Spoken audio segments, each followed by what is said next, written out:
Hello dear students of eighth semester. Post colonial novel में हमारा ये फोर्थ नावल है, murder of the Aziz Khan. ठीक है, तो murder of the Aziz Khan जो नावल है it was written by Zulfikar Ghose. ठीक है, there are 4 chapters in this novel. और ये जो है आफ्टर द पार्टीशन, ठीक है ना, the situation of the Pakistan is very visible in this novel. कि लाइक जैसे कि जो फ्यूडल्स थे, लैंडलॉर्ड्स थे और इंडस्ट्रियलिस्ट थे, वो पुअर फार्मर्स के साथ कैसा सलूक करते थे। This was the era of the martial law in Pakistan. तो ये जो नावल है, अब पहले हम लोग इसकी सिंपल जो है वो समरी पढ़ेंगे। अभी मैं आपको इसकी सिंपल समरी करवाऊंगी, उसके बाद में आपको इसका सारा एनालिसिस जो है वो अगले लेक्चर में हम लोग उसको करते हैं। ठीक है, so students, the murder of the Aziz Khan by Zulfikar Ghose, ये इस नावल के बारे में जो है वो जुल्फ़िकार घोष कहता है। At the beginning of the novel Zulfikar Ghosh narrates how the characters of Aziz Khan came to his mind when he toured Pakistan to cover Pakistan versus England series as a journalist. वो जुल्फ़िकार घोष कहता है कि कैसे वो अजीज़ खान का जो है करेक्टर मेरे माइंड में आया जब मैं पाकिस्तान में आया हुआ था। तो इसका जो पहला चैप्टर है उसका टाइटल है argument.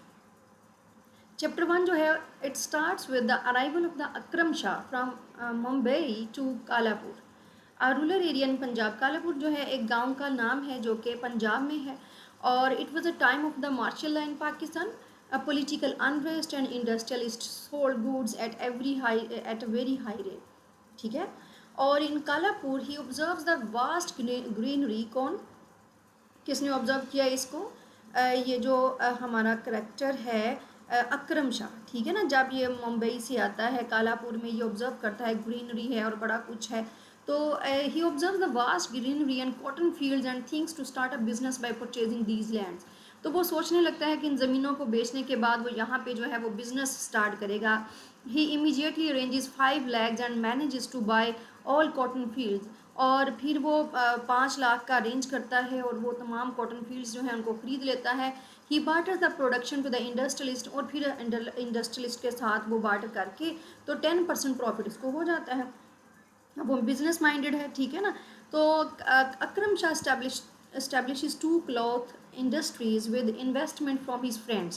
However, he couldn't buy the 70 acres land of अजीज़ खान। अजीज़ खान के पास कितनी लैंड है? 70 एकड़्स है, ठीक है ना। तो वो नहीं खरीद पाता। अजीज़ खान उसको अपनी वो कालापुर में जो उसकी ज़मीन है, अजीज़ खान एक अदर फार्मर है, वो अपनी ज़मीन अकरम शाह को नहीं बेचता। बाकी सारे के सारे फार्मर्स जो हैं वो अपनी जो लैंड है वो अकरम शाह को बेच देते हैं। He tried to convince Aziz Khan for 3 years, but Aziz Khan refuses again and again. Chapter 2 जो है इसका बेटा है अकरम शाह का अफाक, ठीक है ना। Afaq is the youngest son of the Shah family. He is a victim of his brothers criticism, specially Ayub Shah who considers him idiot and absurd. और Ayub the middle of the 3 brothers is aggressive and dangerous in nature. अब अकरम शाह के 3 बेटे हैं, सबसे छोटा अफाक है। और अफाक जो है मोस्टली उसको घर में जो है क्रिटिसिज्म का निशाना बनाया जाता है, उसको कहा जाता है कि तुम कोई काम नहीं करते, तुम्हें कोई अकल नहीं है। तो ये जो अयूब है he is the middle sun of the family, ठीक है ना, इसकी बड़ी अग्रेसिव नेचर और डेंजरस है। One day, the accountant tells Ayub Shah about the loss in their business because of Aziz Khan's stubbornness। और एक दिन जो है अयूब शाह को पता चलता है कि हमें बिज़नेस में लॉस हुआ है अजीज़ खान की वजह से। अगर वो अजीज़ खान हमें अपनी लैंड दे देता तो हमें बिज़नेस में लॉस ना होता। Shah families think how to get the land of Aziz Khan. अब वो सोचने लग गए कि हम लोग इसकी जो अजीज़ खान की लैंड जो है उसको किस तरीके से ले सकते हैं। अफाक चूँकि छोटा बेटा है घर में, तो वो इनकी कन्वर्सेशन सुनता है अकरम की और अयूब शाह की, और कहता है कि it's only 70 acres, what good will it do to us when we get it. सिर्फ 70 एकड़ तो ही है, अगर हम लोग इसको हासिल कर लेंगे तो क्या ही फ़ायदा होगा। Ayub tells that Aziz property can be an insecurity for their business and Afaq starts his jeep and leaves the house on his way. अब देखो, अब जब अफाक ये बात करता है कि हमें क्या ही फ़ायदा हो जाएगा, तो उसके उसके फादर कहते हैं कि जी ये जो अजीज़ की प्रॉपर्टी है इसकी वजह से हमारे बिज़नेस को इनसिक्योरिटी है, ठीक है। अगर हम लोग ये भी ले लेते हैं तो हमारा बिज़नेस जो है वो अच्छा हो जाएगा। आफाक जो है वो घर से जब निकलता है तो on his way he meets Rafiq and Javed. अब ये रफ़ीक और जवेद जो हैं ये दोनों जो हैं अजीज़ खान के बेटे हैं, ठीक है ना। ये उनसे पूछता है कि आप लोग क्या कर रहे हैं, तो रफ़ीक और जवेद कहते हैं, वो बड़े ही इनोसेंट होते हैं, उसको जवाब देते हैं कि वो ब्रोकर से मिलने जा रही हैं ताकि वो अपनी कपास की फसल उसको बेच सकें, ठीक है। Next the Shah brothers visits. अगले दिन क्या होता है कि शाह ब्रदर्स जो होते हैं, आफाक शाह और अयूब शाह, ये लोग क्या करते हैं, ये जो उनकी कपास खरीदता है जो बंदा मोहम्मद हसैन, उसके पास चले जाते हैं, उसको जाके मना करते हैं कि तुमने उससे फसल तो ले लेनी है अजीज़ खान से, उसके बेटों से, लेकिन उनको पैसे नहीं देने, ठीक है ना। ऐसे ही होता है मोस्टली विलेजेस में, मैंने खुद ऑब्जर्व किया है। तो वो उनको एक कार्य पे रख लेते हैं, ठीक है ना, मतलब इतने दिनों बाद, इतने महीनों बाद हम आपको पैसे देंगे, या फिर बहुत ही लो जो है प्राइस जो है वो सेटल की जाती थी फसलों के लिए। So he gets more money from Rafiq instead of returning Aziz money. he gets more money from Rafiq instead of यहाँ पे when he was on his way to home he meets Afaq who takes him to a hut। अब यहाँ पे क्या होता है, ये लगा एक मिनट, तो वो उसको मना कर देते हैं कि तुमने क्या करना है, वो उन दोनों को जो है वो कपास की फसल के बदले में पैसे नहीं देने। तो एक दिन क्या होता है, आफाक शाह जा रहा होता है तो रास्ते में उसको जो है ही गेट्स उसका बेटा रफ़ीक मिलता है अजीज़ खान का, ठीक है ना। और जो आफाक है उसको अपने साथ ले जाता है और अपने फार्म हाउस पे रफ़ीक को अपने साथ ले जाता है और they stay there for a whole night. और फिर वो वहाँ पे मतलब वो जो आफाक जो है वो बड़ी अलग नेचर का है, वो अल्कोहल का यूज़ करता है और ये वो, तो वो वहाँ पे रहते हैं सारी रात। तो इन नेक्स्ट मॉर्निंग आफाक जो है वो 2000 पे जो है वो उसको 2000 आई थिंक सो, वो उसको दे देता है, उसको रफ़ीक को, कि वो अपने फादर को दे दे। Aziz Khan considers that Mohammad Hussain has return the money in exchange of his cotton. तो इससे अजीज़ खान को ऐसा लगता है कि शायद मोहम्मद हुसैन ने उनकी जो फसल रखी थी उसके बदले में उनको पैसे दे दिए हैं। When Afaq returns to his house in drunk condition. अब अफाक जो है जब घर वापस आता है तो उसके भाई जो है अयूब जो है स्पेसिफिकली, वो बड़ा एग्रेसिव होता है और उसको अब्यूज़ करना स्टार्ट कर देता है। अफाक अब जो है बड़े गुस्से में जो है वो अजीज़ खान के खेतों की तरफ निकल जाता है और वहाँ पे नोटिस करता है कि एक लड़की है, एक बच्ची है 13 साल की जिसका नाम जमीला बानो है, वो उसको एबडक्ट करता है, किडनैप करता है और फिर उसको जो है वो अजीज़ खान के जो फील्ड्स हैं वहाँ पे उसका जो है वो रेप करता है, वो जो है जमीला बानो उसकी डेथ हो जाती है। When Rafiq meets with Mohammad Hussain he starts का। अब यहाँ पे रफ़ीक जो है ये बार बार जो है मोहम्मद हुसैन से जब मिलने जाता है, तो मोहम्मद हुसैन जिसने इनकी कपास की फसल खरीदी है, तो जब भी रफ़ीक उससे पैसों की डिमांड करने जाता है तो वो आगे से खांसी करना शुरू कर देता है। वो कहता है कि मुझे लंग्स इन्फेक्शन है, मेरे पास तो पैसे नहीं, अगर तुम्हारे पास कुछ पैसे हैं तो मुझे दे दो, ठीक है ना। तो इस तरह से वो रफ़ीक को पैसे देने की बजाय रफ़ीक से पैसे जो हैं वो लेता रहता है। When he was on his way to home. तो यहाँ पे तो रफ़ीक जो है जब आफाक शाह जो है वो जमीला बानो का रेप करता है और वो मर जाती है, तो रफ़ीक जो है वो वहाँ पे आई विटनेस होता है, क्योंकि फील्ड्स किसके हैं, अजीज़ खान के हैं। अब यहाँ पे जो आफाक है वो इस सारा जो इल्ज़ाम है वो जो अजीज़ खान का बेटा रफ़ीक है उसके ऊपर लगा देता है। वो बड़े इनोसेंट है दोनों, जवेद और रफ़ीक। और जो न्यूज़ है वो पूरे गाँव में फैल जाती है। अब क्योंकि वो लोग रिच हैं, जो शाह फैमिली है और इंडस्ट्रियलिस्ट हैं और उनका बड़ा असर वसूख है, तो वो जब इल्ज़ाम रफ़ीक के ऊपर लग जाता है तो रफ़ीक को जेल में भेज दिया जाता है। The news spread all around the area that a girl is raped and killed in the fields of the Aziz Khan. Afaq uses his family influence and escapes from Kalapur to England.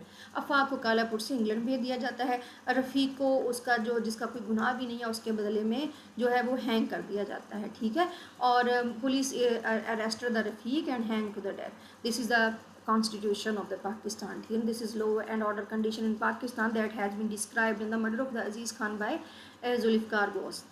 और स्टिल चलती है ये सारी कंडीशन। और चैप्टर नंबर 3 जवेद। अब जवेद जो है ये अजीज़ खान का दूसरा बेटा है।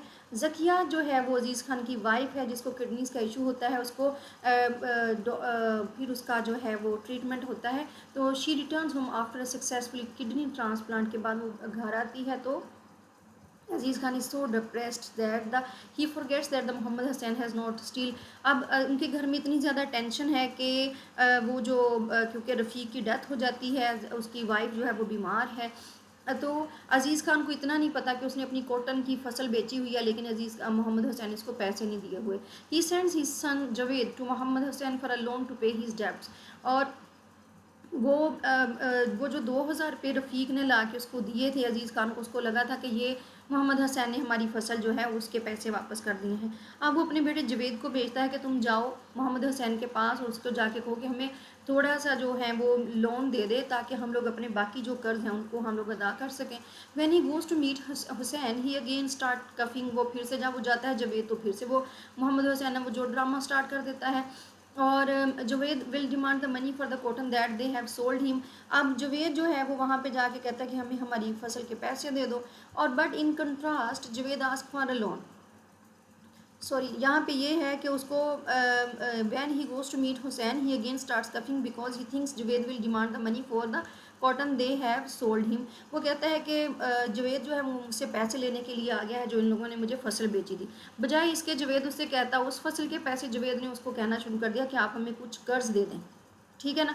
But in contrast Javed ask for a loan. Hussain thinks that Aziz might has forgotten the money he had to pay because of his family problems and death of Rafiq.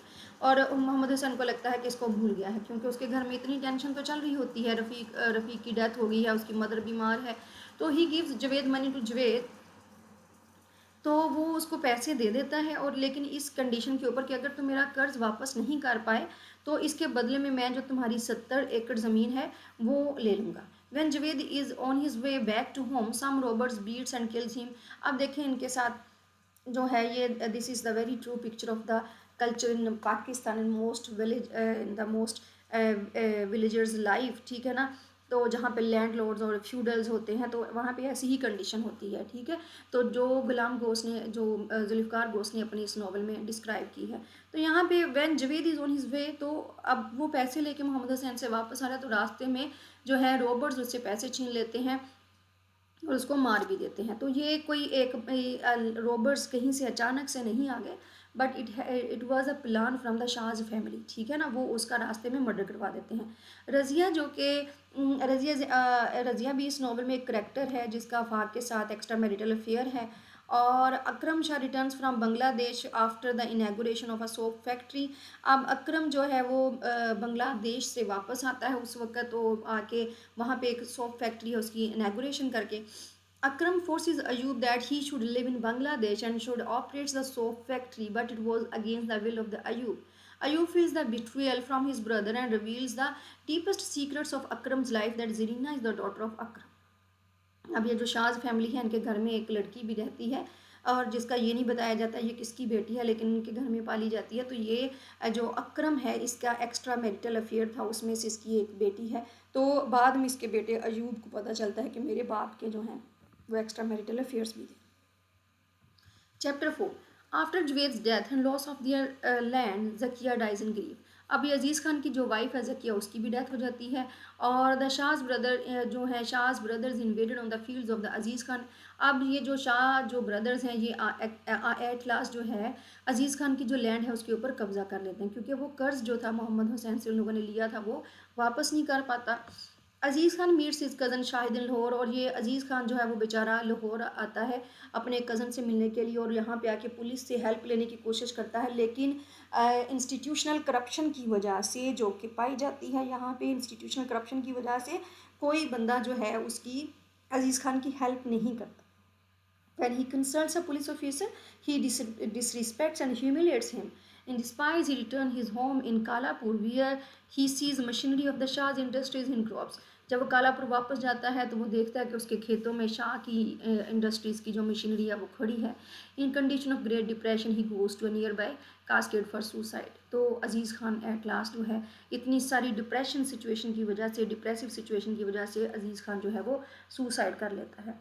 These are the 4 chapters of this novel, The Murder of the Aziz Khan. तो my dear students, ये तो मैंने आपके साथ summary इस novel की share की है। तो उम्मीद है आप लोगों को समझ आई होगी। And in the very new next lecture जो है मैं आप लोगों के साथ इसका सारा analysis, character analysis, themes, each and everything को डिस्कस करूँगी। Thank you very much.